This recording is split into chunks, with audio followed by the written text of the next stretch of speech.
Manus flat on the canvas. We are ready to rock and roll. Second round of action. There is a cut on Manus. Yeah. Jesus. Martial arts chat. My man B-Hop got dropped out the ring last night.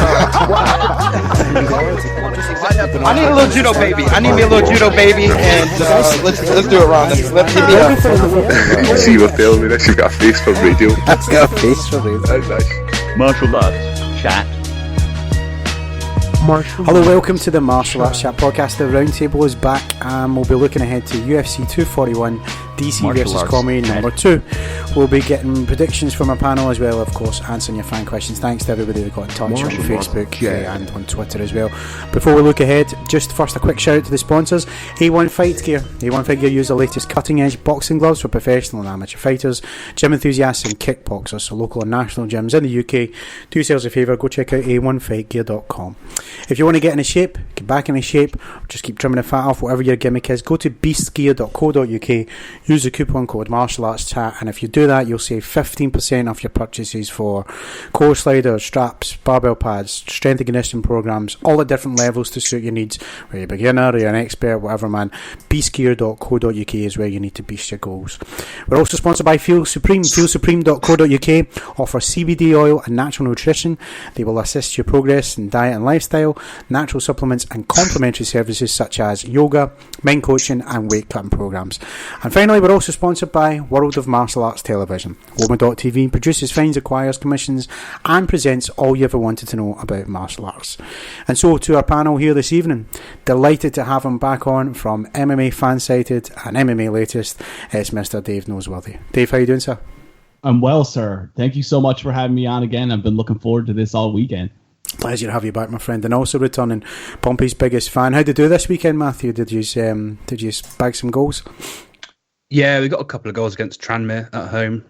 We had a really disappointing start to the season, so it was good to get a win. Running Ways and Purely MMA's biggest boy over there as well. Go check those guys out. Finally, helping a brother out from the main event, and I don't know where Mick Tully is. Shows me 2 weeks in a row, but we've got even better, the greatest thing at Lubbock, Texas, Mr. Kevin Jones. Kev, how are you, my friend?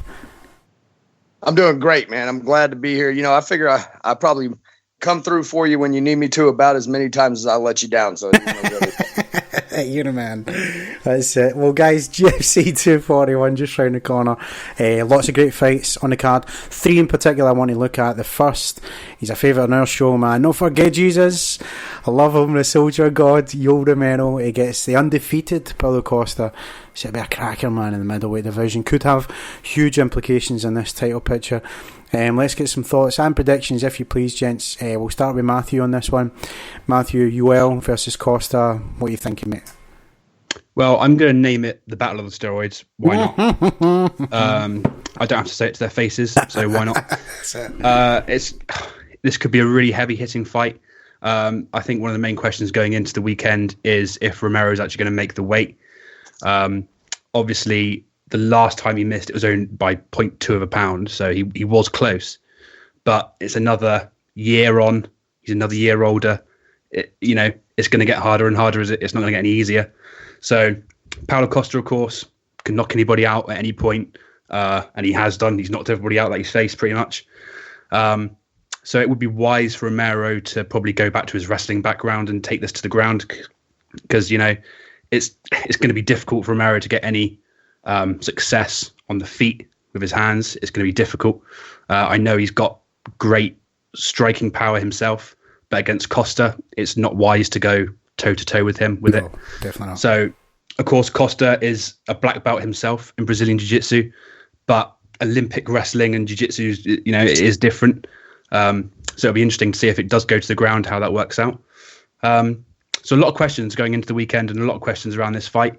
I'm going to give my prediction to Costa just because of that power. He can knock anybody out at any point. Costa knockout win for me, and that's my prediction. But lots of questions going into the weekend around this fight for sure. Knockout, man. I think he's knocked out everybody in his UFC run, hasn't he? They've all... correct me if I'm wrong, but I think they've all been KOs. But then I think of the guys that he's knocked out. We've got Johnny Hendricks. I'm sure Uriah Hall's in there. This will be his toughest test, and it's Soldier of God. Yeah, definitely his toughest test. But with that power, I just don't think it matters. Just with that power, if you connect, it's going to rock anybody. It'll be interesting to see, for sure. For sure, man. Kev, how about you? Your thoughts on this middleweight bout? You know I've got to pick Yoel Romero. Yeah. I'll tell you what. Man, Paulo Costa, I forgot that guy was even around. I mean, hell, I think he fought once last year. It's been a while, eh? He's knocked out his knockout percentage is about as high as you will ever see in MMA. He's got 11 knockouts in 12 fights. Won the other one by submission. But he's never faced anybody of Yoel Romero's caliber, man. We're talking about a world class guy. Been in there with the best of this division. His fight IQ is a lot higher than anybody ever gives him credit for. I think you could see how he timed that knee whenever he split Chris White. You know, and that I think what we'll see in short is Yoel Romero dominating for a couple rounds and then surviving down the stretch. He'll gas a little bit. He'll stay away from Paulo Costa's power.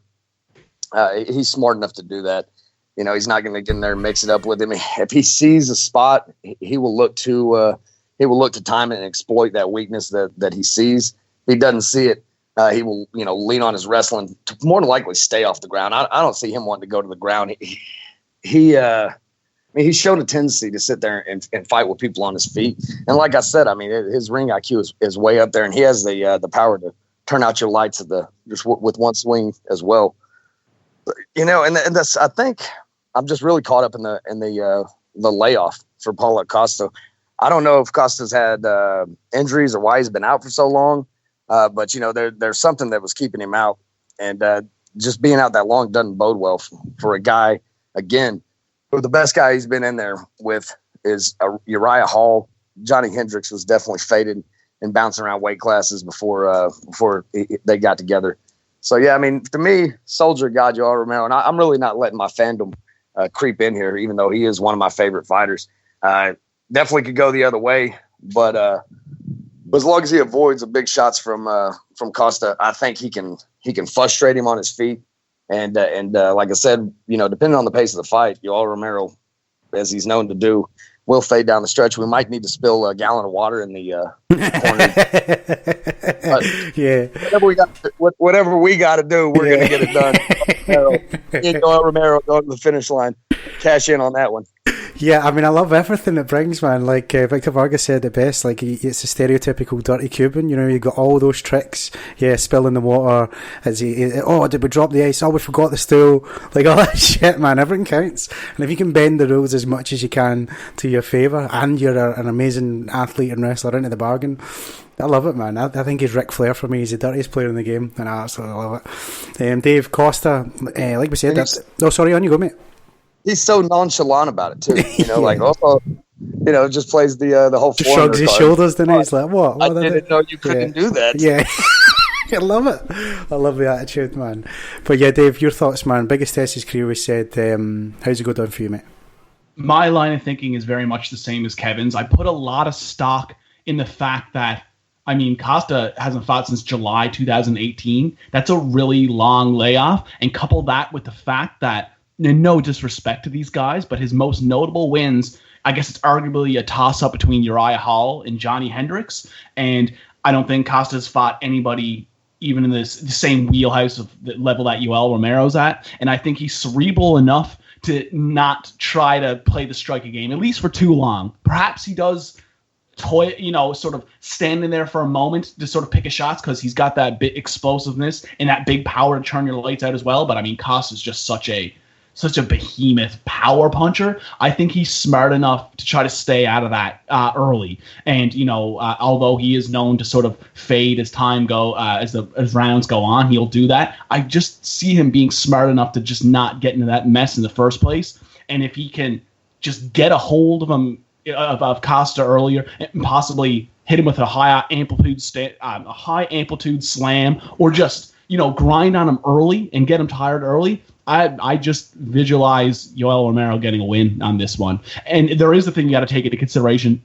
I wasn't thinking about it until it was just mentioned that it is true. The weight thing, as he's not getting any younger, and it's been an issue in the past. And so it is provided that he comes and makes weight with relative ease this week. But provided he can do that, I just think he's going to be smart enough to not stand and strike at least early on with Costa, and grind him out and get the decision win. Yeah, I think when we see the weigh-in and what kind of conditioning and how close or if he is over, that'll give us a lot more clues as to that gas tank and how he performs for sure, man. Let's move on to co-main event, because it sees the return of Nate Diaz. I never thought we'd see him back. Maybe unless actually Conor McGregor, the trilogy, because that's what he said, he wouldn't come back for that.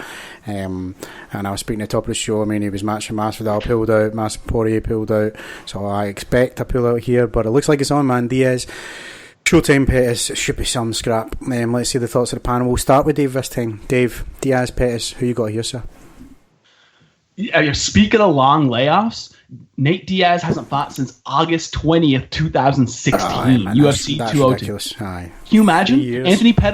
Anthony Pettis has fought 7 times since then and gone 4-3 with some wars in there in between. He actually exchanged wins and losses. He beat Oliveira, lost to Max, won against Jim Miller, lost to Poirier. Been trading wins and losses, and now he's coming off that emphatic, ridiculous knockout win over Stephen Thompson. Amazing.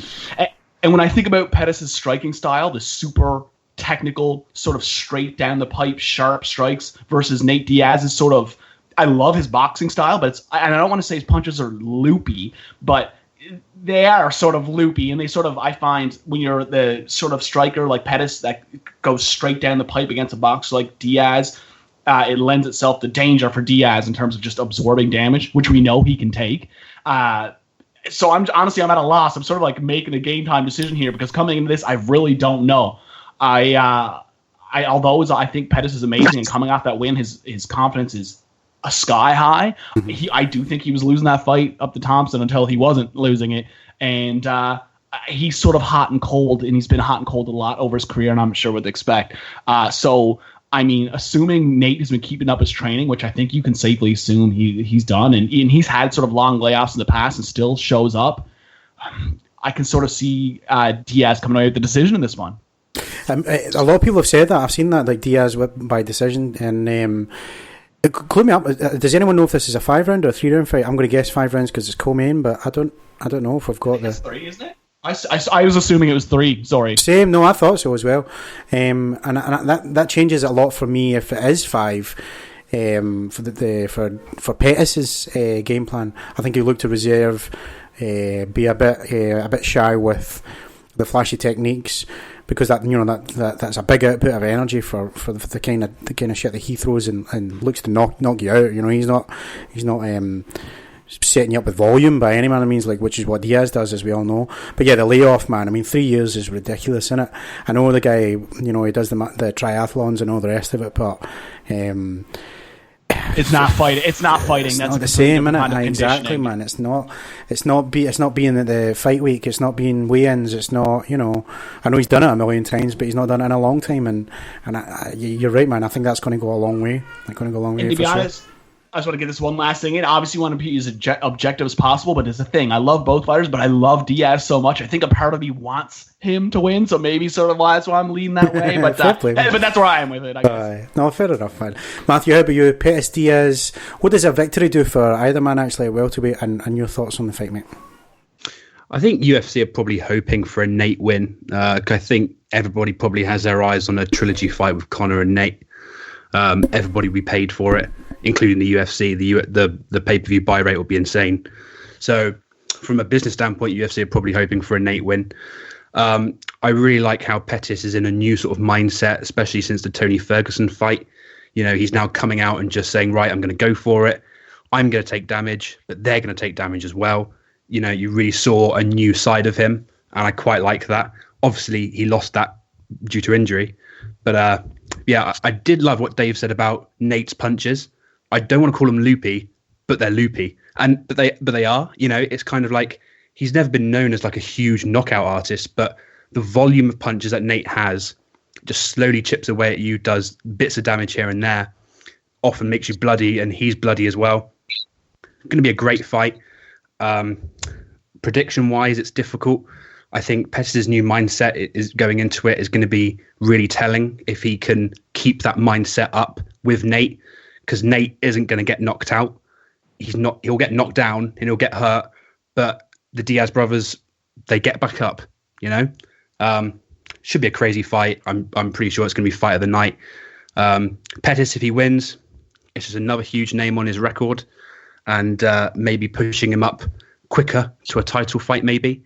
But probably everybody involved are probably hoping for a Nate win for the trilogy of Conor, and I think most people would be lying if you say you wouldn't be interested in seeing that. Oh, absolutely, man. I mean, that's the carrot that they're dangling in it, going into this for sure. I want to see it, and you put it so well there, mate. If you're telling me that you're not, then you ain't telling me the truth. Kev, your thoughts? Diaz, Pettis, and who you got, sir? I'm with my man. It's written in the stars. Diaz is going to win this deal. Right. They got some problems up there in Milwaukee, dude. Rufus Sport. I mean, they're on a downturn. They're and like Dave said, man. I mean, it's Pettis' career's up and down. It's up and down for a reason, man. They have issues up there in that city, and this is going to be another one, man. And Nate Diaz, what he does, he makes you fight his fight. It's one. I mean, and that's 101. Who's going to win? Yes. If you can get the guy to engage in the type of affair that you want to go with, then that's what he does. He does it with his volume. Everybody always talks about, you know, his chin and his volume punching, but dude's very talented on the ground. And I'm going to go out there on a limb. I'm going to say 3rd round submission win for Nate Diaz, because it's not written in the stars for him to win a unanimous decision. It's written in the stars for him to end this thing emphatically, jump on the mic, do what he does best, and call out Conor McGregor again. Give Dana White some headaches along the way, and let's get this show on the. I mean, love it. It is. It's the best for business. UFC has been struggling, man. Their numbers are not what they were. They don't have that big star right now. They need Conor to come back, and what better way to make him come back than a guy that he thinks he can beat?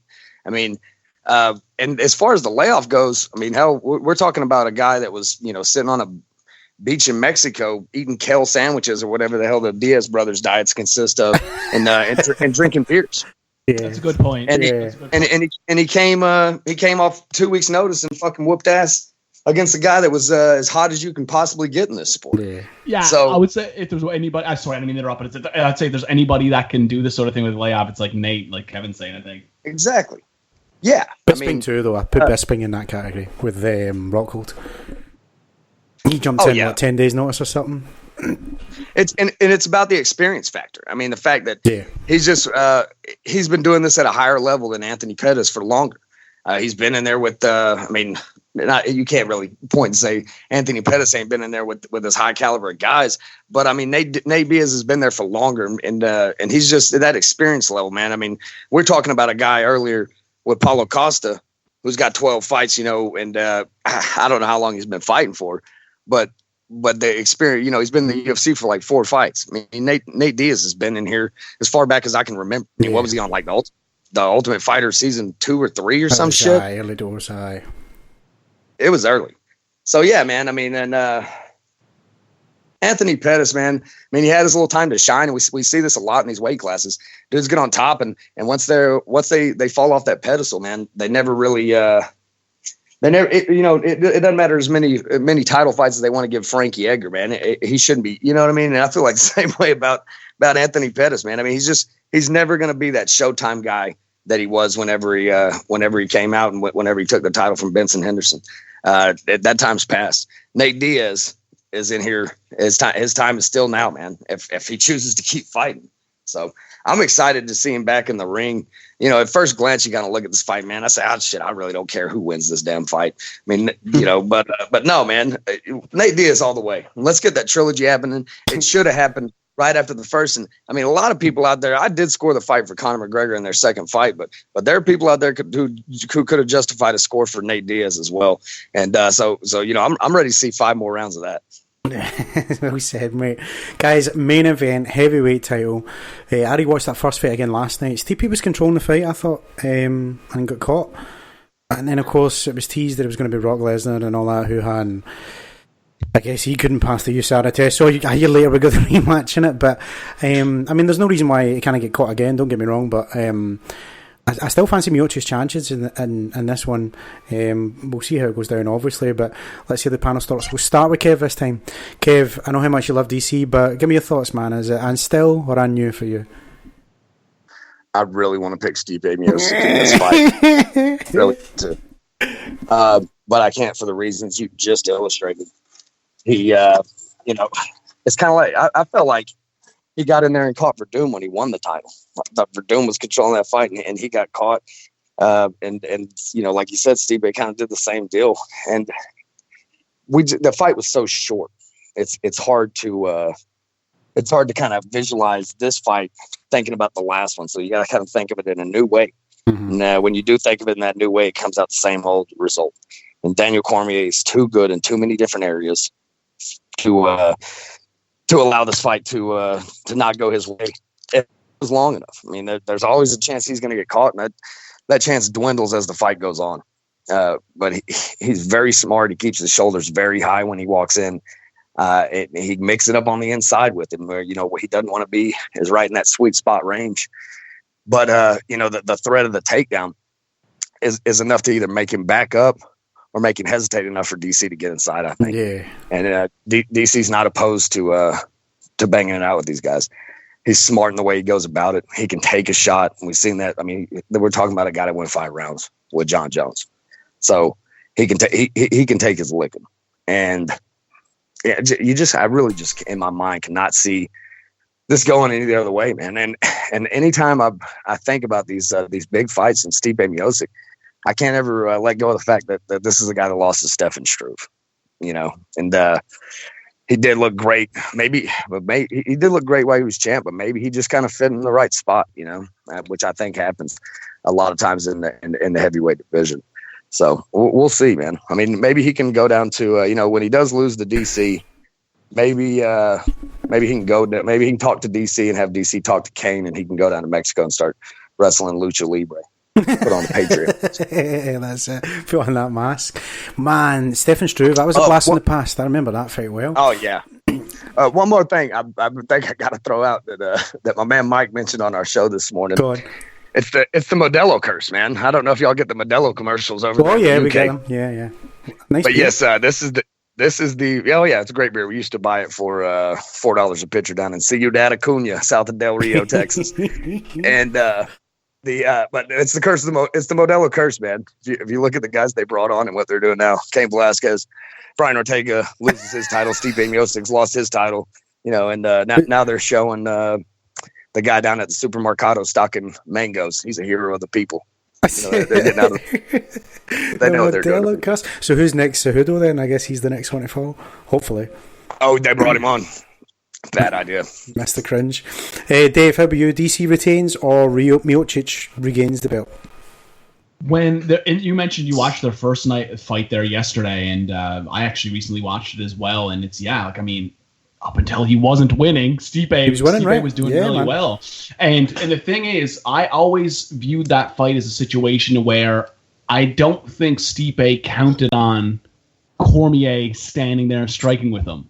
Not to say that I've actually always been a fan of Cormier striking. I don't want to say it's underrated. It's just that there's so much emphasis and focus put on his wrestling. But he's got a full extension on all of his punches. He's got good power. But I just always sort of viewed it that I don't think Stipe was expecting that sort of fight from Cormier in the first one. And I always did sort of feel like Cormier was able to pull that off, in large in part because of that. But coming into this, I just sort of view, again, I can't help. I've thought about it long, and I've been going back and forth a bit, but I just think that Cormier's too smart to lose to Stipe. I think that he's just going to play the wrestling game coming in here strong this second time around. I could be wrong, but I just sort of feel like he's not going to take as many risks in the striking department to land that big shot, because although he was really successful the first time, we've seen DC get wobbled in the past. If I'm not mistaken, did Derek Lewis not wobble him at least for a moment at one point in their fight? Did he? I thought he did. Maybe I'm imagining that. I'll have to go back to the tape.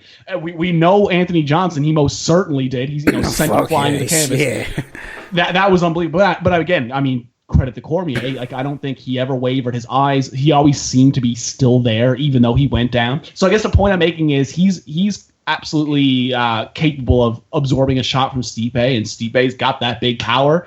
But when I think about it stylistically, I just think that I see DC going in with a different game plan this time around, just to maybe not even go into that, not even take the risk of striking with Stipe, just because, you know, Stipe's got that gigantic power, especially early on. So yeah, no, again, it's been back and forth. And to be honest, when I first came on here, I sort of thought I'd be leaning towards Stipe by the time it was all said and done. But the more I think about it, all I see is Cormier going en route to a decision win, or maybe a 4th and 5th round stoppage by submission. But I'm not necessarily expecting the most exciting fight in the world. Again, I hope I'm wrong, but just based off how the first fight went and how I always sort of thought that, I don't want to say that Cormier got away with that or got lucky with that knockout, but I always just sort of felt that, you know, that's not what Stipe was expecting, and Cormier was able to capitalize and take advantage and get that win. And I don't think he's going to play that a game again. And I think he's just going to be wrestling focused, wrestling heavy, and get either a decision win or 4th or 5th round submission or stoppage. Fair play, man. Finally, Matthew, how about you? Who walks away the baddest man on the planet in this one? I think it will be DC again. And I just want to shout out Kev. It's lovely to hear you say such lovely things about DC for a change. But you know, he is so good everywhere, DC. And I think last year going into the fight, his coaches said, for the whole build-up, said, look, honestly, DC is knocking out all his training partners. The power he has at heavyweight is unreal. You're going to see just a such more powerful DC at heavyweight. And, you know, I don't know why we doubted him before. He's unbeaten at heavyweight in his career. And Dave was right. The knockout punch from the first fight, it was a bit lucky. It wasn't like a huge, powerful strike. It was quite a closed-in, close-range strike. But it was just so sweet, and it just obviously hit the right button to sort of knock Stipe down. But sort of DC gave it away after the fight. He said, you know, we all saw this from Stipe. We saw it all in the tapes. We knew he was going to come out with his hands low. So you'd think Stipe isn't going to do that again, because DC does have the strength to equal Stipe in the clinch. So it's difficult to say that Stipe wants to go there again. And in the first fight, as it's already been said, Stipe was probably winning the fight when they were just striking one-on-one, even though DC was doing okay. So going into this fight, it's going to be interesting to see who takes that approach. Are they going to keep it the same, or are they going to switch it up a little bit? Knowing DC, he'll be ready for everything. You know, so... I got to add something. I'm switching my pick, man. I knew this was going to happen. I knew I was going to have to go first, and everybody else was going to pick DC. And I thought I should switch my pick. And now I'm thinking about it harder. This is the deal. Daniel Cormier, 1 foot out the door already, talking about retirement. Hasn't gone well for a lot of other people. Stipe Miocic, 2nd round TKO. I knew he couldn't. I jinxed it. You know what? On second thought, I'd like to change my pick. That's brilliant, man. Well, guys, it's time for the final part of the show, and it's my favourite, answering fan questions. I'll remind the panel of the one rule we have: don't wait your turn, the floor is yours. We'll start with Facebook, and my man Kevin Jones has sent in a question, so we'll go straight to it. And he asked, will DC keep his word and retire after the fight? What will his legacy be if he does? And will the John Jones cloud always overshadow him? I'll jump in first, since it's my own question. I want to say one more nice thing about DC, because I know my buddy appreciates that. Best analyst in the game. He has that new show that he's doing on ESPN Plus. Man, his breakdowns are sick, man. So I don't think we can underrate his preparation plan and what he might see in this deal. But I don't know, man. My kind of where I'm going with this, guys, is what about the John Jones clout? You know, and hell, my answer to my own question is I already told you that he's going to lose. So you know that's going to affect his legacy. But I'll pass it to y'all, man. John Jones hanging over this guy, never go away. Yeah, I think DC probably has one eye on that big payday, because he wanted Brock after the last fight. He didn't get it. So I think he wants that like $1 million payday one more time. I don't think they'll pay him that for a Stipe rematch. He'll probably get a decent amount of money, maybe $500,000, but he won't get that huge final payday that he's really craving. So I think the John Jones trilogy fight for him is almost it doesn't really matter. If he loses again, he can turn around and say, well, he has my number. He's just that guy who I will never beat. Fair enough. But then if he does beat Jones, then he can turn around and say, I've finally done it. I've beaten you once. I can go. So it's a win-win for him. And he'll get paid, multi-millions for it. I don't know. I don't know if y'all read what John Jones had said earlier this week, but he said that, the Daniel Cormier is, he doesn't want to go through that again. He doesn't want to go through the emotional preparation for that failure and the emotional repercussions of losing to John Jones again. And I think he has a good point. I don't think he wants to even take a chance losing that guy again. We've seen him wear his heart on his sleeve before, during, and after on these deals. Especially after, man. There was every meme in the world after that, right? When he was crying in the cage, poor bugger. Not enough for me. The fact that he's lost twice, if he does it one more time, he could just turn around and say, well, it's not like a massive shock, surely. Or does he not say, to play devil's advocate, well, that's now 2-1? You know what I mean? Although that one was a no contest, wasn't he? Wasn't he picogrammed out his nut on that fight? Yeah. You're splitting picograms there. Yeah, I suppose. I sort of think it depends on how this fight goes with Stipe, and how it finishes. I don't know if he comes out with an emphatic, really impressive win. I see him going. I see him trying to angle for that Jones fight. Like I said, I think the payday has a lot to do with it. I don't know. I could sort of picture. I'm not necessarily sure how interested I am in seeing it, but I guess again, it depends on how he looks on Saturday. But I don't know. I wouldn't be surprised. I don't think this will be the last we see of him for sure. I just don't see him getting down to light heavyweight anymore. John Jones' motivation, and otherwise, that's got to be a real struggle now, right? Honestly, man, I want to play devil's advocate and looking at this guy's legacy. I think, if he would have stayed at heavyweight, his career could have been much, much different. Not to say he didn't have a great career, but the fact of the matter is he ran into the wrong guy at the wrong era. Sure, but then by being in bed with Jones, at light heavyweight, I probably raised his profile in a losing effort. No. Well, I really gotta root against the guy, man. I really want to see the worst fight. Best analyst in the game. There's the backhanded compliment again. Best. I hope he sticks around for 3 more years and fucks up his record. Shit, that's what I'm hoping.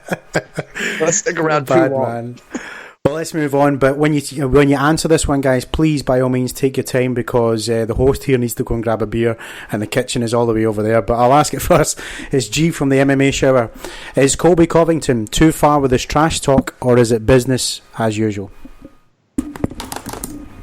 Got to move the needle. Got himself fights. It's definitely a lot of it's scripted. You can see how he has things planned out. Kind of stumbles over them. He's not great at talking trash. He just does a whole lot. He's very crude with the way he does it. Hell, I for one enjoy his little Instagram post where he has adult models and adult actresses hanging out with him at pools in Vegas. That's exactly it. He knows what he's doing. I think a lot of people just buy into it like it's his genuine feelings. I think he knows exactly what he's doing. I think he's got a very underrated mind for how the business works. He is getting fights for it, and people are paying to see and hope that he gets knocked out. He knows what he's doing, and he's doing it well. Like, he's the most hated guy probably on the roster, and they're going to put him in fights. It's just as simple as that. And I think there's, when you're a great fighter like Colby Covington is, we talk more about this when we talk about what he actually does. Okay, and the deal is, it's good to get under some guy's skin, and some guys you don't want to piss them off. But when you got the skills that he has inside of those of the chain link fence, then why not do it? If it could possibly provide you a middle edge, it's going to boost your I don't know if you call it purchasing power, but his selling power. He's banking on people loving to hate him. He's attaching himself to Trump, so he's going to have half the country rooting against him. And here we go. Yeah, that's the problem with personas in MMA. Like his whole shtick and gimmick is just so loud, it completely overshadows his skill set as a fighter. People don't even really realize or take into account that he's one of the greatest welterweights in the game right now. He's incredible, his skill set, but a lot of people have a hard time separating the two. And like that persona just completely overshadows his skill set as a mixed martial artist. So I sometimes wonder in that regard, man, are you doing yourself any favors? Because you are an amazing fighter. And I don't know. I'm no doubt somebody has said that over the past couple of years, but I sure as hell haven't heard it. And it doesn't get talked about because of this persona. But is it going too far? I mean, it's a conscious effort. There's no question about it. It's just a matter of who's in on the joke and who's not, and who realizes that's the case and who doesn't.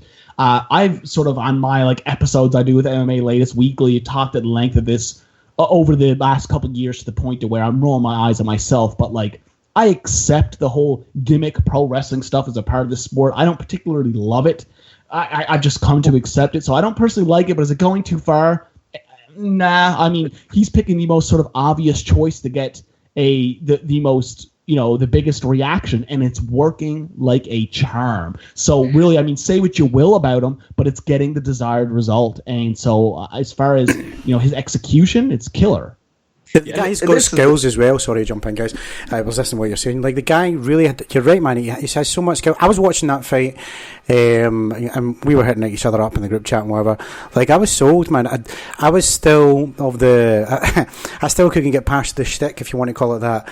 Even going into that fight, and then I was like, he's mixing everything up so well. And this is to Robbie Lawler. Robbie didn't have an answer, and the commentary team were doing what a lot of the people that were rooting for Lawler were doing. Where, well, just you wait till you see a big shot's coming. And nothing, fucking nothing came, man. He just pieced them up. I honestly think all the attention and hate he gets, I really felt this after the Lawler fight. I feel like it's fueling him and making him more motivated to be better, because his last few fights, his performances have been improving, and they've all been fantastic. So I think it's fueling him. And this is the deal too with the whole personas things, is a lot of the stuff the mixed martial art inherently attracts a certain type of individual, and there's a lot of honor and respect that goes into it that you see mostly. We're getting money interjected into the thing now, and the fact that it came on the heels of boxing, and boxing, people that act like this, they're generally, I mean, I would say 99% of them, they generally earn the hate that they get. They're really like this in real life, and you're seeing it more and more in MMA. It's the guys that have enough have a little personality, but good guy's not going to sell. Bad guy sells. Oh, for sure, man. Look at Ben Askren. I mean, I know that gamble didn't pay off, but that guy's a genuine asshole. For real? Do you not think he's just turning the volume up? No, dude. No, I know for a fact. I mean, that guy is a genuine prick. Go on. What'd you know? Yeah, let it out, man. I want to know what you know.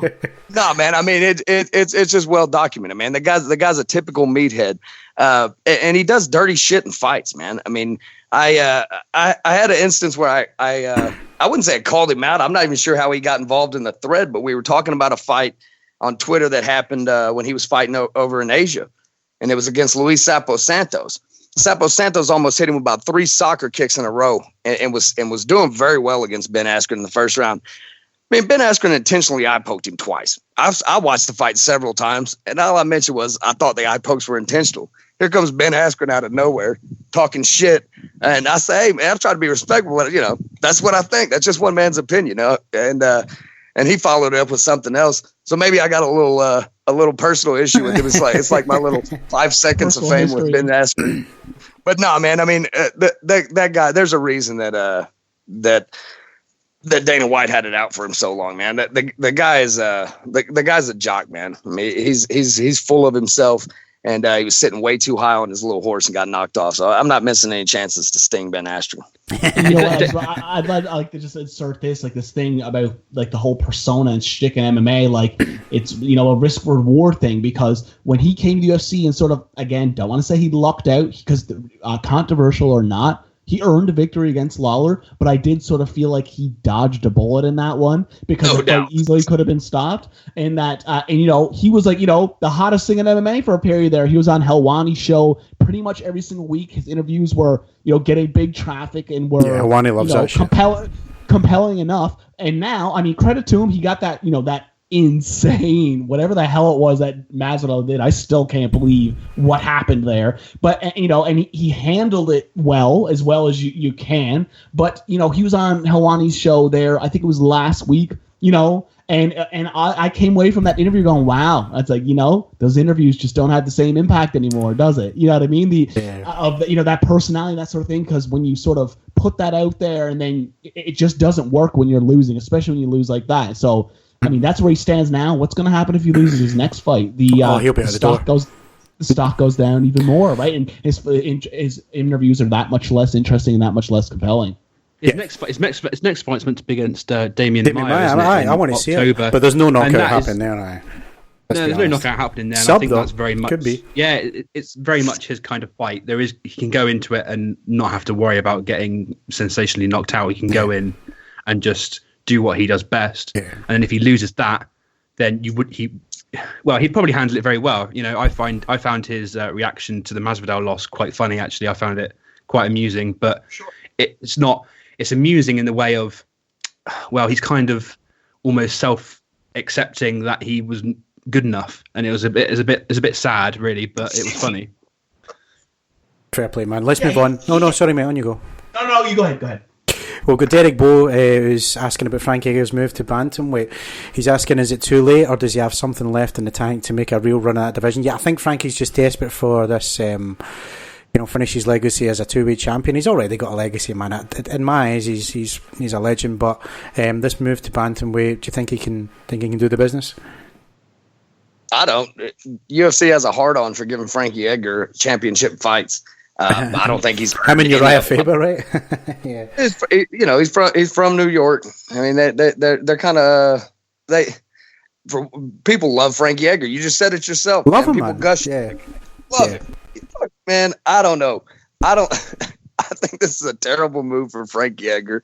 I don't know how old the guy is, man, but I mean, I've said it before, man. I say it all the time. This is just not the way that it works. I don't know if it's human physiology. I'm not good with my words when it comes to scientific talk, but I mean, you don't get older and fucking need to lose weight until you're really fucking old. You gain weight as you get older until you get really old, then you lose a lot of weight and you fucking die. So why do all these guys think the answer is I need to go down in weight? Well, he needs to go down in weight because he can't beat anybody at the top at featherweight, just like he couldn't beat anybody at the top at lightweight. So he's going to go down there and take his chances. If he wins a fight, they'll give him a title shot. I mean, did he not come off I want to say the guy was coming off a loss when he dropped down, and he couldn't have possibly been coming off a loss. But I mean, when he drops down, they just, it was one fight and they're going to give him a title fight. I mean, he has lost 5 title fights in a row. The guys that he beat them all twice. Those are his defenses. Greg Maynard, BJ Penn's old ass. And then Benson Henderson smokes him twice. And we've seen what happened to Benson Henderson after. Let's get off the Frankie Edgar train. I've not done that. No. Want to stick around and hang around in the top 10, then that's cool. But we're not going to continue to give you title fights just because you decide to drop down in weight, man. I mean, they just want Frankie Edgar to start stringing together wins. Frankie Edgar is going to sell. They don't want him to, do like some of these other guys do and lose fucking 6-7 fights in a row and then call it quits and come back every couple of years. They're trying to make some money off of Frankie Edgar right now. You're not a fan of the answer, though? Like his fighting style, those fights with Maynard, man. No. They was. And I should be. Out of all people, man. Short guy, like the boxing style. Rocky. Maybe it's the Yankee thing, dude. I don't know. I think that's what it is. I'm feeling it in spades. I think it's because everybody else likes him, John. Right. I hear you. I get that as well. Yeah. It's like DC, man. When everybody likes somebody, I got to go the other way, man. I'm a rebel. What can I say? I hear you. He's been in the UFC since the start of 2007. I almost think Dana kind of just not feels sorry for him, but because Frankie's been there so long and he's done everything and he's been there for Dana when he's needed it, and sort of Edgar's done everything when he's asked to. I think Dana kind of just feels, oh yeah, okay, we'll give you what you want, but you'd think they was from the same neighborhood and grew up together. He's been like that with him forever. Yeah. And I just think the name for like pure UFC fans, the name will still draw a couple of pay-per-view buyers and stuff, but on the bigger picture, I think Edgar's probably done now, and I think this is just one last. I thought the Holloway fight was his one last desperate attempt at getting that 2 title sort of name, but now it's getting it's really desperate. Just put him in with BJ Penn, man. That guy loves getting smacked about these days. So fucking BJ Penn, Frank Edgar 9 or whatever we're on now. Just make that happen. I'll sum it up in one sentence, man. The answer is, and at the same time is not, going down to making weight. That it's not going to work out. Yeah, it's not the weight class changing thing is not the answer to everybody's problems like it's sort of made out to be a lot of the time, I find. Whether it's going up or down depending on the situation. Normally in this situation, that the moving down to 135, that was always in Edgar's back pocket if things didn't work out at 45, and I think he knew that. And I think you guys are all right in that. I think he's just one of Dana's guys. He's been around for so long, for so many big moments in a different era of this sport. I don't want to say Dana feels indebted to him, but he just sort of has that relationship to which if he can position himself, he's going to give him every opportunity, any and every opportunity he can. But it's just one of these things where he's getting older. You drop down. I mean, he had the speed advantage in 55 and 45, but when he goes down to 35, is that going to be the case? Is he going to be on the slower end of the bantamweights? Because maybe he's not so outsized, but now he's probably you're probably right. I don't want to suggest for sure he's on the slower end of things, but he's pushing 40 though. Yeah, for sure, man. Yeah, very real possibility. And age in the lighter weight fighters is not the same as being a heavyweight. It's a completely different animal. Totally, man. I mean, yes, I know with the weight cut, making changes is going to help. It's kind of what Kev was saying. Like weight cut can be the answer, but moving in the right direction. And you're right. I don't think moving down is the wrong direction. Moving up, although there are exceptions to the rule, man. Look at Giga Masasi. Like him moving down to middleweight. I mean, I don't get why the UFC cut him. That's a lie. I know why the UFC cut him because he beat Chris Weidman, but like him, he's looked better than ever at middleweight. Another New York guy. There you go, right? Another Yankee, Kev. That's it. I just want to throw this in there. I was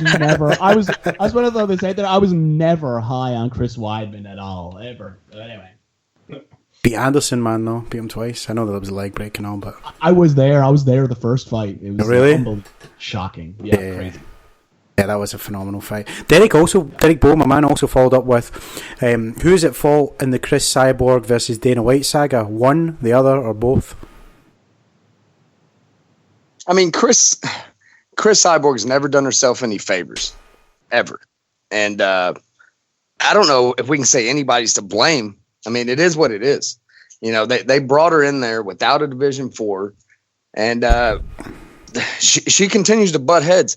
A lot of times, man, I can see why fans might get riled up at the man, at the big promotion, the big bad Dana White, and him being able to pull all the strings.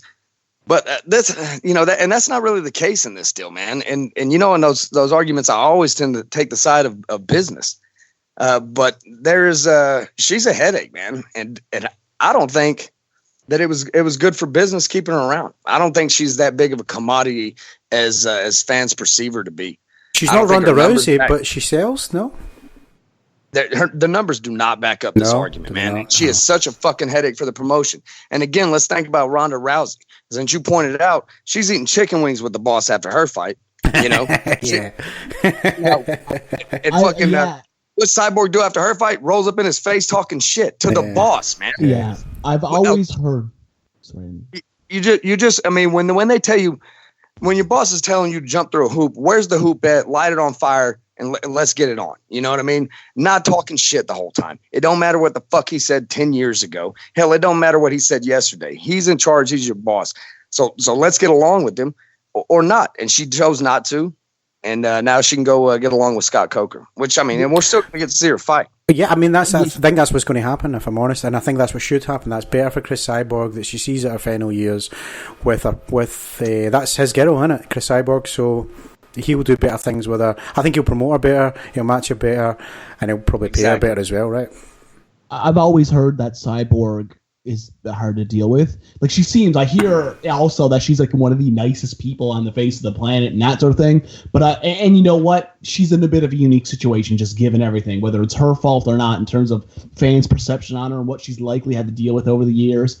But I've always heard that she's been really difficult to deal with. And you're right. The thing is, like, everybody, and by all means, like, I always have to preface this with saying, I believe fighters are underpaid. They should definitely be getting paid more money. There's without question. But the thing is, the UFC, the promotion side, it's not that it's underrepresented in MMA media. It's not represented in MMA media, period. So it's like their side of things never gets told. It used to back in the day when Dana used to do the scrums, but I think that's what got them into a lot of trouble as well. So we're only ever hearing one side of it. And I don't know, I definitely put... it's hard to know with it, not knowing exactly what's going on because we weren't there. But I feel like there's plenty of blame to go around, and it's Cyborg and her team are highly responsible for this sort of thing as well. Yeah, and just to be petty like that, let's point out the fact that she stole her nickname from her ex-husband, and he didn't want to hang around her anymore. And then he got MVP'd, right? So he yeah, right. Yeah, he's like, all right, I'm going to call it a career. I'm out. He got that Pokemon ball carved into his head Jesus, and shit. Man. Talk about flying knees. We've got Mike Perry's to get in later on. But last one from Facebook before we move on to Twitter and wrap up. Michael Mason, don't know if you do boxing chat, but what's up with AJ getting that dirty Saudi oil money, leaving Ruiz 9 million short, I heard? No, Ruiz wants 9 million. He wants more than the 9 million that he was promised for the rematch to go to Saudi Arabia, because there's a lot of fucking more money in a fight in Saudi Arabia. So what's the pay? What's the pay? What they saying to it? What's the tune they're saying? Man, nobody knows. I mean, it's Saudi Arabia, brother. They don't got to report shit. That's true. And it could be $100 million in this thing. That would not be out of the ordinary for whatever they call them, sheiks or the sultan over there. But these guys got more money than God, and he basically has decided that he wants to be a player in this game. He knows somebody knows Eddie Hearner has got in touch with him, and we'll see if it happens, dude. I mean, out of all places, Riyadh. I mean, and I don't ever miss a chance, John Boy, to point out that the UFC, since this is an MMA show, UFC is in bed with Abu Dhabi. They commit atrocities probably not as bad as what they're doing in Saudi Arabia, which that's a political talk for another day. They're cool with that shit over there, I guess. But most of the Western world where we consume this product is not cool with it. If you buy the pay-per-view, you will be giving money to Saudi Arabia's government. They're getting in this deal to, I don't know if they're getting into a break even. Again, no one discloses the numbers over there, but it was definitely off the radar, out of the blue, that this thing might be landing in Saudi Arabia. But don't count on Andrew Ruiz, who was talking about Mexico City or Los Angeles, and he said, I don't want to go to the UK. Reason he doesn't want to go to the UK has nothing to do with money. It has nothing to do with judges, because this fight's not going the distance. What it has to do with is the regulation on the fucking thing. And he does not want to get in there with a Anthony Joshua that has any type of advantage, and whether that's PEDs or not, man. I mean, that's what he's saying. Oh, is that how it goes down? So like in the UK, we just saw Dylan White. Yeah. And Dylan White fails the drug test the week of and is allowed to fight that day, is cleared by whatever commissions over there. And it's just very getting into bed with a guy like Eddie Hearn and going to Saudi Arabia might be a worse off deal, if those are your concerns, than going to the UK. I was just gonna say, I was like, well, I mean, yeah, you're leaving yourself pretty open over there. You're like, you're right. That's a good point. I never thought about that before about the UK, but it's like, man, can you imagine like what's going on behind closed doors over there to make that happen? It's whew. But isn't the UFC going to Saudi Arabia? Isn't that where Khabib's fighting, right? Oh yeah, Abu Dhabi. Second time they'll be there. The first time Abu was in Dhabi. 2010. They own 10%. It's Flash Entertainment. They own 10% of the company. Right. You spend $1 with them, they're getting 10 cents. He's got the numbers. If you notice, whenever they mention Abu Dhabi, they talk about it like it's a different fucking sport. They don't do that with any other venues, any other locations, any other cities.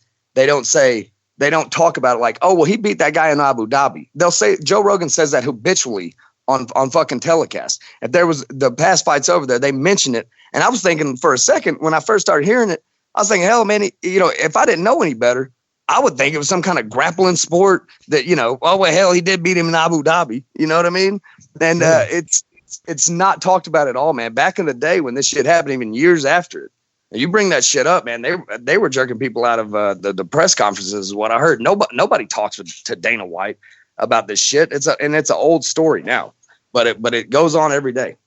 It's a pretty poor card, actually, what they're putting on Abu Dhabi. I don't know if you guys have seen it, but I think it's pretty much the main event, and maybe the is like really worth watching. The rest are really low sort of level fights. I don't mean that in a disrespectful way at all, but it's not exactly a pay-per-view worthy card. But because it's Abu Dhabi and it's going to be, 30,000, 40,000 arena, they're treating it like it's a big deal on that one fight, pretty much, that main event. And that's probably why you guys aren't like massively aware of the other fights, because they've only ever talked about one.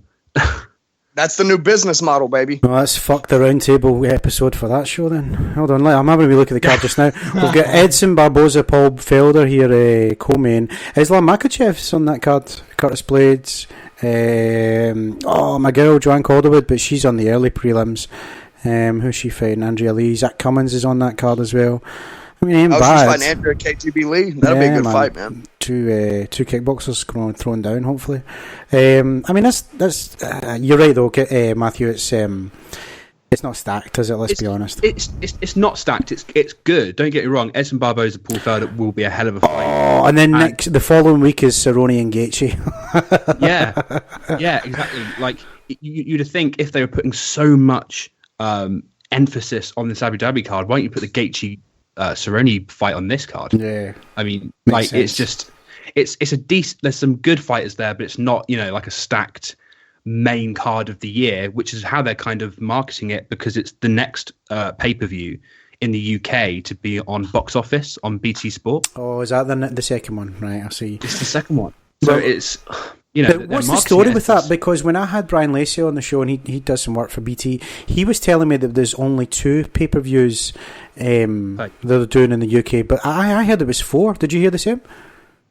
It's going to be 4 next year, but obviously they've only started doing it halfway through this year. So right. Well, that makes sense then. Oh, they're going to get y'all's money. Oh, mate. This is what killed boxing over here, man. But I'm not paying any of it. I'm streaming all of it. I'll tell you right now, I'm pirating a lot of this. What's up, baby. Yeah, man. Hell yeah. It's in America, like you guys are paying $50, $60. Feel sorry for you guys, man. Aye. And over here, we roughly get a good deal. We pay sort of £20 a month, and we get the fight. So for me personally, it's not really a massive deal if we're going to pay £20 for one card and then 4 months later have to do it. It's $30. But see, he's English though. That's a big deal for him. For us Scots, I'm not paying fucking £20 extra. No chance. I get alcohol I need to buy. Exactly, man. Yeah, bro. Y'all been sticking it to the man way longer than we have the UFC. So let's keep that going. Guys, let's move on to Twitter because we've got a couple to get through before we wrap up. At Kingdoms 1985, Chael Sonnen said that Perry versus Luque was fight of the year. Guess he forgot about Gastelum versus Adesanya or Poirier versus Holloway. I saw the highlights of that fight, man, and I saw Perry's face after it. Jesus Christ, looked like a good scrap. Don't know about fight of the year, but good scrap. Yeah, I hadn't even started thinking about fights of the year, man. Hell, I'm thinking I see fights of the year every month or so. Not good, huh? Just enjoying. We'll look back later. We'll get to it in the end of the year show for sure. At H. Dormigue, it's 3:30 a.m. You get back from the pub, bringing a whole new definition to the phrase shit-faced. Whack on some Johnny Cash, okay. Research this Epstein bastard and try fathoming waking up in 4 hours for the UFC. Life is weird, but good. That's not a question, but I'll put it in for you, mate. Thoughts? Congratulations, That's fantastic. baby. Nobody has to do any research on Epstein anymore. That fucker's not The rumor was he hung himself with his hands tied behind his back. I don't know. That's the rumor. Bill Clinton or somebody just like him probably had him killed. So one less pedophile. No. Didn't have him killed. Had him suicided. Exactly. Yeah. That's how rich people do it. Yeah, right. That's how the super rich do it. They got the Abu Dhabi paper making that stuff. Yeah, bro. That's Sultan money. Let's move on then. At Lily Z Boy, any truth to Conor versus Aldo at lightweight in Madison Square Garden? I saw this going around. Seen the rumours for it, and you know what? That's probably where we've seen Conor's best work at that weight class. And can he make it again? That's the question. He's walking around pretty heavy, but that's where his best work has been. You don't think he can make lightweight again? No, 155. I was at 155. But that's what the guy was saying. Okay. He's saying it's happening at lightweight. Oh, 100% then. Yeah, I think it'd be a good. Yeah, 45's out. Yeah, that'd be a good build-up to see. I'd really like to see it. And to be honest, they're looking for that. They're basically looking to Conor for that MSG main event. I think so. So that kind of fight, it's either going to be that or Nate. That would really get me hooked at such pretty short notice, really. I think so. Yeah, I think you're right, man. Yeah, I think I like the idea of Aldo and McGregor as well, because I always just sort of wanted a redo, even though, like, again, that's one of those fights I still can't believe what happened in the time and that it did and the way it happened. Incredible, and that's what really set McGregor off. But at this point, just given where everybody's at this juncture, I don't hate that idea one bit. Aldo's still in good condition fairly as well at this point. Oh yeah. Yeah, but the loss to Volkanovski, I think featherweight's done for him now, so that would be a good. Sorry, Kev, on you go. And I'm on the opposite side of the fence, dude. I'll watch it like everybody else, man. But I don't want to or need to see this fight at this moment or ever. Man, there was a time and place for this rematch, and it was at 145 pounds, and it was a long time ago. Aldo's not the same fighter at 155 pounds, and he's not the same fighter, period. He's older, he's past his prime, and so is Conor McGregor. And it's that's just one of those fights to me, man. And I can't get excited for it.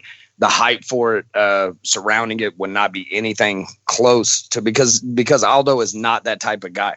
He's the type of guy that will get. I mean, he'll get heated. He might be hot. Conor gets under skin. He gets hot headed. But fuck, man, the guy, if he speaks English, he doesn't speak it well. I don't even remember him speaking English. You need Nate Diaz like that. You need that for the promo. People are not getting up for Aldo versus McGregor. They'll get up for McGregor, but you need that other dance partner to really put an event like this over the top and put those numbers north of where you they need that to do the number they want to do. They don't need Aldo for this. That's not happening. It's actually a very good point. And looking back, they were in such a unique position. What happened then? Aldo was on his 10-year stretch.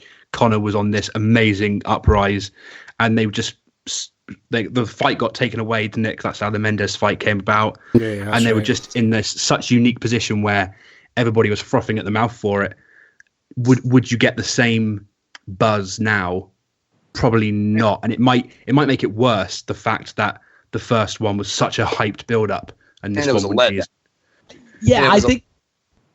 No, I was just going to say, like, I don't really know what options are out there for McGregor, like, that really are going to get people excited just coming off of a loss. I mean, not to say that people won't be excited. I just think the excitement isn't going to be the same as what it was. I mean, I don't know if we'll ever see the sort of pandemonium that we did on the come up with McGregor. I don't want to be too cynical about it, but I almost fear that, like, the days of McGregor, the best days of him and the hoopla surrounding it are behind us, just because I don't know if that we can ever get back there just based on where everybody's at right now. So I sort of feel like the options available for McGregor to really, draw a lot of excitement from the audiences, I don't know, are limited. So I guess maybe I'm just sort of reaching. I don't know. Even in the Khabib build-up, I hate to say it because I was a huge Conor fan at that point, but even in the Khabib build-up, you kind of thought, my God, Conor's really trying to force this. Yeah, it wasn't the same, was it? It just wasn't the same. You can't keep that up forever. it's because he's not that guy, man. I mean, he's not that guy. Who he is, I mean, is well documented, and he has a lot of money right now, and he's being smart with this, best I can fucking tell. And so, you know, the motivation's gone, and the motivation not only I think the motivation to be that hype man, but the motivation and the will what it takes to be a champion. Yeah, I think his goals are just different. They've changed. Like, you know, the hunger and the desire that he had to get to where he was. When you get there, he's done it already. What is there left for him to do? Go and, you know, potentially maybe win another title. He's already done that. He's already been at the pinnacle of the sport. He's already won 2 titles. He's only a young man, but I think his goals are just changing. I think the whiskey business is a big thing. God knows what else he's got in the works. I just sort of feel like he's maybe a little bit beyond the fighting thing. Maybe not totally. I don't doubt that he still loves to train and still loves to compete, but the hunger and the desire, I don't think will ever be the same for fighting. I just think it's... The whiskey is doing unbelievably well. I think they sold... Not bad too, man. I tried it recently. But I mean, it just tastes like Jameson's, don't get me wrong, but it's just... You tried it? The company revenue, I think, hit 1 billion in America. And it's just incredible. Good for them. I haven't tried it. I've heard mixed reviews. I do know that when it came out, months after it came out, the store by my house, I asked them about it. They said they get a limited supply, and it's gone damn near as soon as they can get it. So, I mean, people want to have a bottle of it sitting around, just like we passed a picture back and forth in the little message group we have. You know, it's hey man, I got that proper 12, baby. You know, it's like me drinking Tecate because Canelo's on the commercials. You know, it's people I want it. I've acquired just at the start of this year. I acquired a taste for Scotch, brand new to it. The whole Scotch and whiskey thing. So I'm like obsessed with Scotch now. I'm sure John, I would assume, not to be presumptuous. No, to be honest, mate, I appreciate that. I hate Scotch whiskey, and this is coming from a Scotsman. Really? No, man, I can't do it. He sticks to jars of cider, brother. Yeah, man, I'm drinking Glenlivet right now. Baby.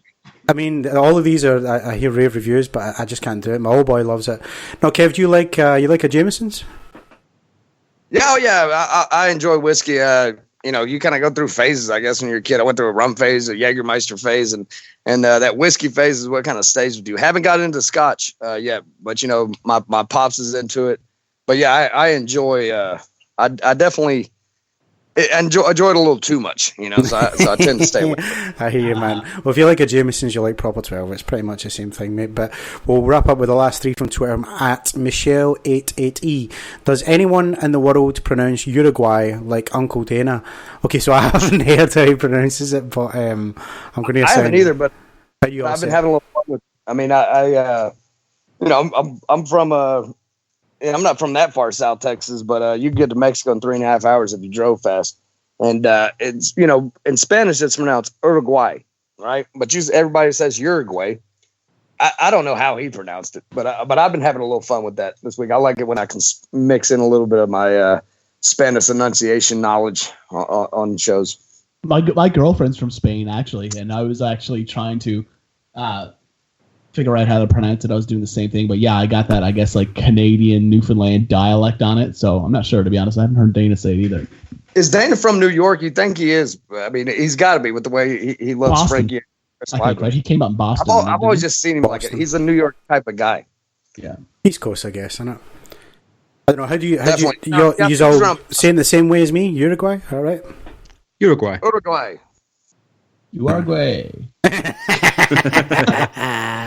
There you go. No Uruguay, Jesus. No. Yes, Uruguay, Jesus. That's making the clip show. There you go. At Els for Elf, what was more brutal, Cowboy's eye, Perry's nose, or Leslie Smith's ear? What were the choices? Sorry, I was sipping the Becks. Cowboy's eye, so Cerrone's eye when he blew his nose against who was that fucking fight? I can't remember, the most recent one. Mike Perry's nose, obviously, from last night. Or Leslie Smith's ear, remember that one in Brazil? Her ear just fucking exploded. That was bad. The ear was really, really, really bad. The orbital bone thing, funny, when I was watching the Cowboy fight with my friends, it was against Ferguson, and when he was doing it, I was like, don't blow your nose. Really? I looked like such a hero because I said it. They're like, what? Why? And then all of a sudden, I remember Eddie Alvarez doing the same thing, right? He was doing, I forget who he was fighting, but brutal, man. I'm going Leslie Smith's ear. That was nasty. What does that look like today, by the way? I had to look that up now. Good question, mate. Imagine that's. I don't know that. This reverse 5. I mean, the crook that got put on this dude's nose last night. I would say out of those, man. All time, I'm always leaning towards that cut that was over Vitaly Klitschko's eye when Lennox Lewis pieced him up, and Klitschko was ahead on the cards, man.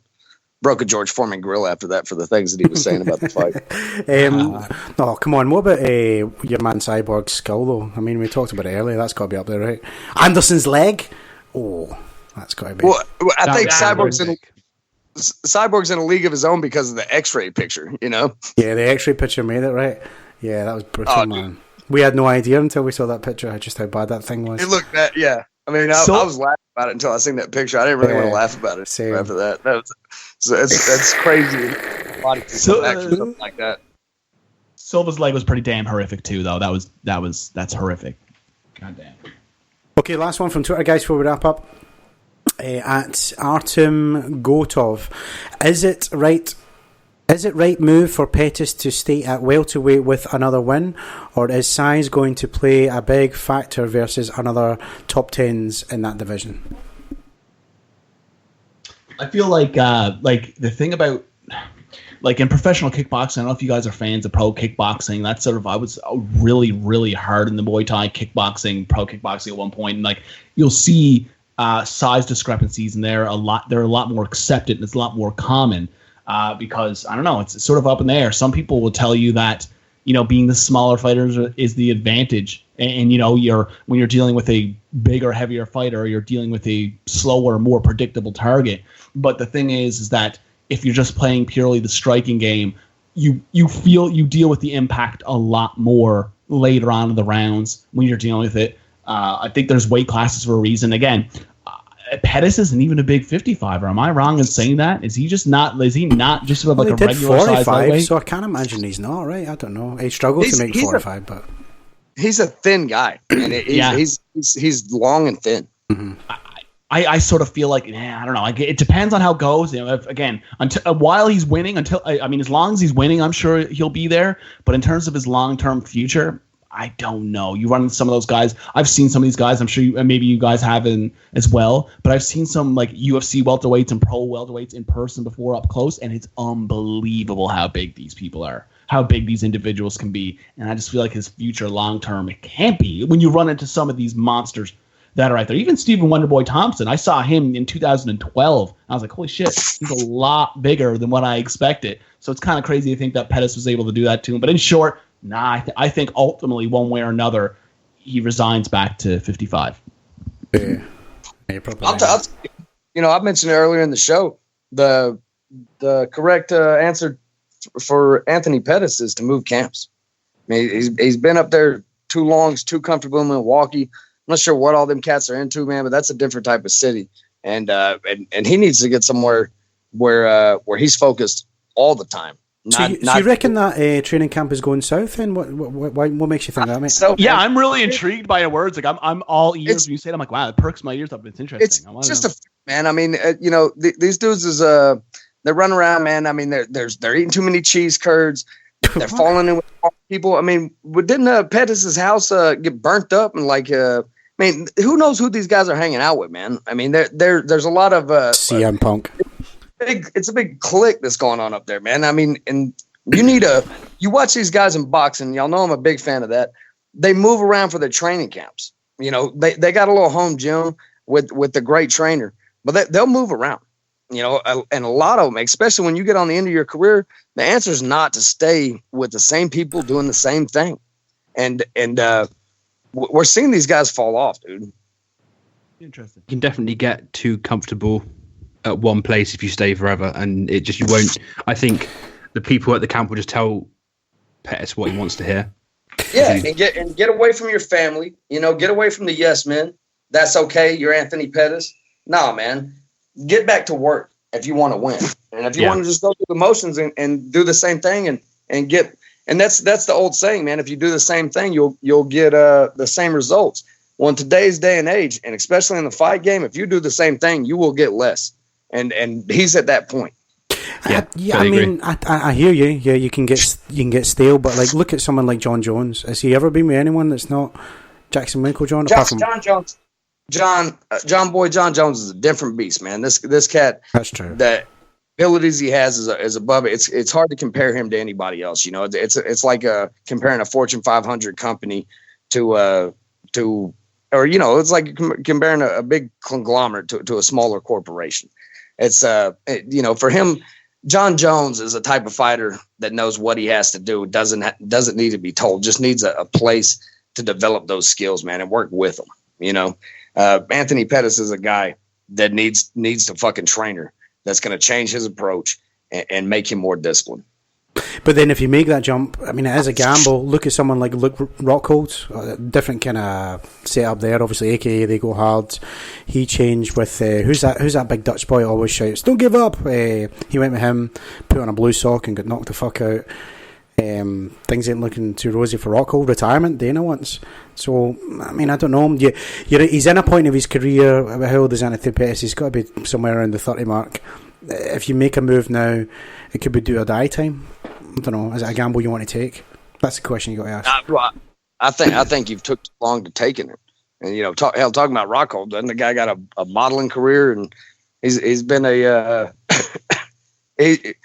Rockhold's been like, you know, to me, he's a typical like Northern California dude, kind of full of himself, and he's got other things to lean back on, man. But Pettis, I mean, this is what he has. This is the only future he has is in fighting. You know, I don't know what his. You don't think that Wheaties box commercials paying the bills? No. Showtime kick was a long time ago, baby. Yeah, that money is Wheaties long gone. He spent it on cheese curds and Milwaukee's best. That damn Wheaties box is where it all went wrong. Yeah, that was a curse, right? The Modelo curse, forget it, man. Yeah, exactly. Modelo versus Wheaties. What's the bigger curse? That should be the hashtag for this show, guys. There you have it. UFC 241 is this weekend. We can't wait to see some of these scraps. Thank you to everyone for your questions and comments, and let me at this time extend my thanks to the panel here this evening, starting with Mr. Matthew Penny. Matthew, always a pleasure. Let everyone know all about Purely MMA and what you've got coming up, and I thank you again for your time, sir. Such a good show, man. Kev, Dave, John, thanks very much. It's been a pleasure. So you can catch me at Purely MMA on Twitter and purelymma.co.uk. I'm more of a social media guy, so get and follow that. I like to chuck out discussion points, you know, throughout the week, and love chatting to the community. So love to see you all get involved. Thanks again, and I'm looking forward to the next one already. Pleasure, my friend. A huge thank you to Dave Noseworthy. Dave, let all the people know where to follow your work. MMA Fansided, right? And MMA Latest. Obviously, I thank you for your time as well, my friend. No, man, my pleasure. I thank you once again for having me on. It's a pleasure to get to chat with you guys. This is a lot of fun for me.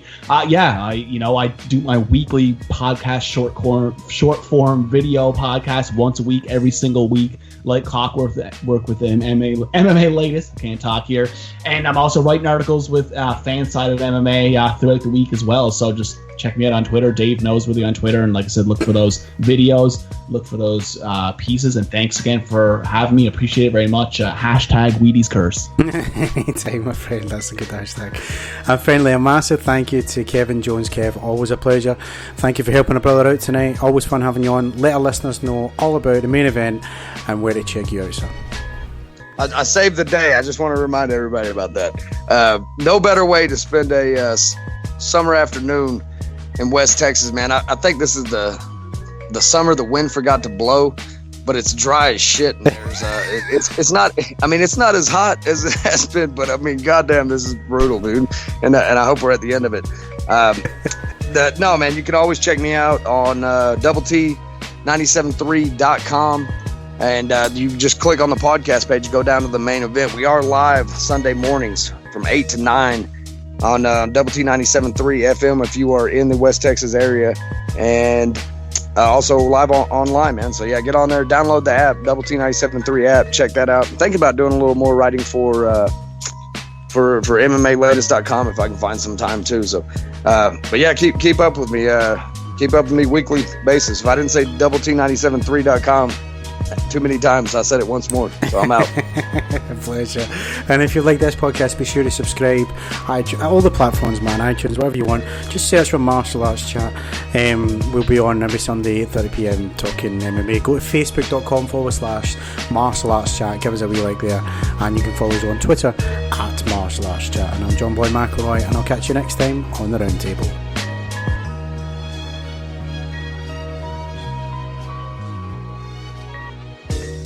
Change your heart.